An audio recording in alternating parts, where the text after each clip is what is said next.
Okay, so I don't know how many years it's been now since I bought this gun. It's been quite a few. I know I've done one video on it, demonstrating it. I've done a review, etc. I still have it. Still works really good. No issues with it. Probably should grease the anvil. Actually, I don't see a greasing spot on here for that, so it's gonna be one of them lifetime grease deals where you have to take the whole damn thing apart. Either way, you can see it's been abused quite a bit. I'm not light on any of my tools. I beat the ever-living shit out of them, and they need to hold up. This was the first ever Milwaukee product I bought. I'm not a big fan of a lot of the other Milwaukee stuff. I've got some little 12-volt stuff and a couple other things. I think the biggest flaw I see in this, which I haven't had an issue with it yet, I know somebody else who did, but this torque sense technology interrupts the unit when it reaches that certain point, and sometimes this board, I guess, can go bad. I haven't had that issue with it yet. It's been pretty decent. A lot of people have asked what model it is. So if you can read right there, 2767-20.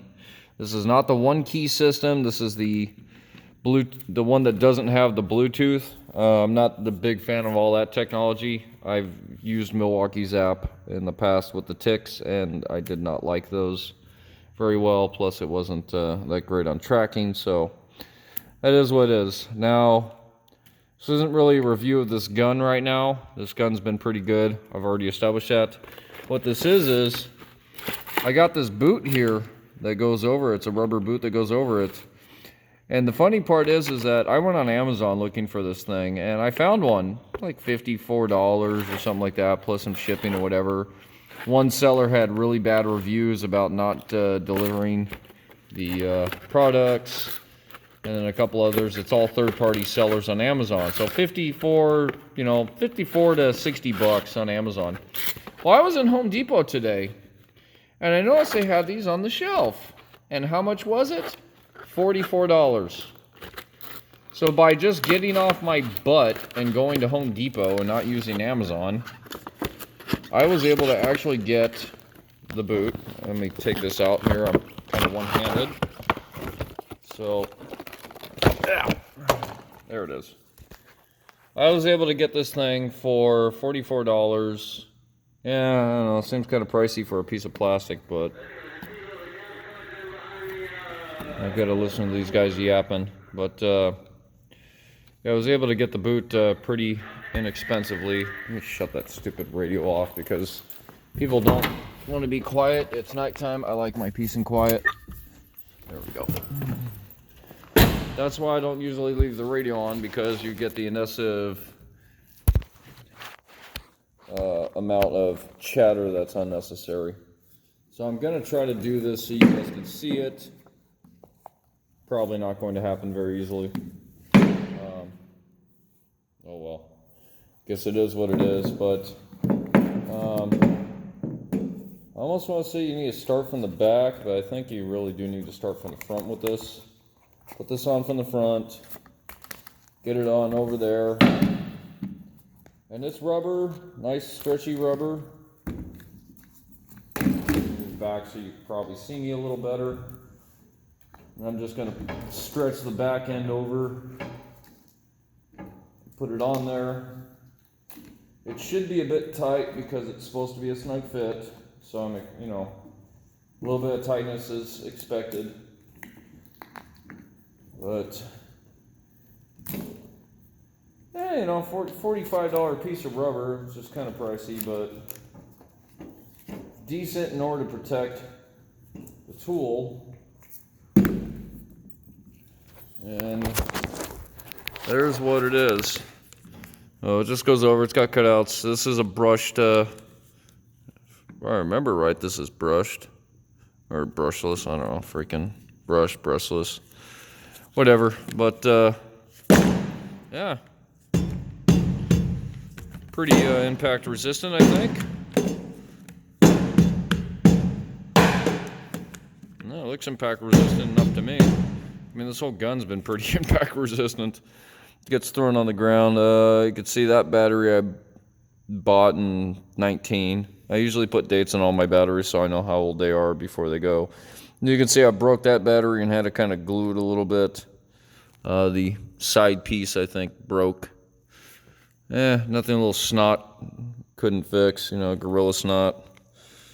Yeah, other than that, I mean, it's been pretty decent. So if you guys are looking for a good impact gun on the market, set aside from buying Snap-on, which even Snap-on's not that great anymore.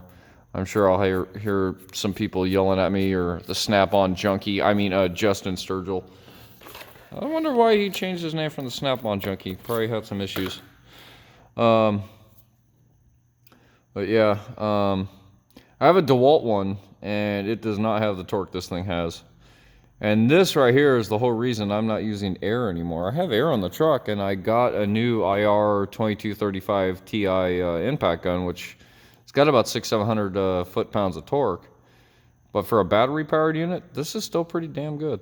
So if you guys are looking for a decent impact gun to buy, this Milwaukee is awesome. This boot is an awesome protection for it. Yeah.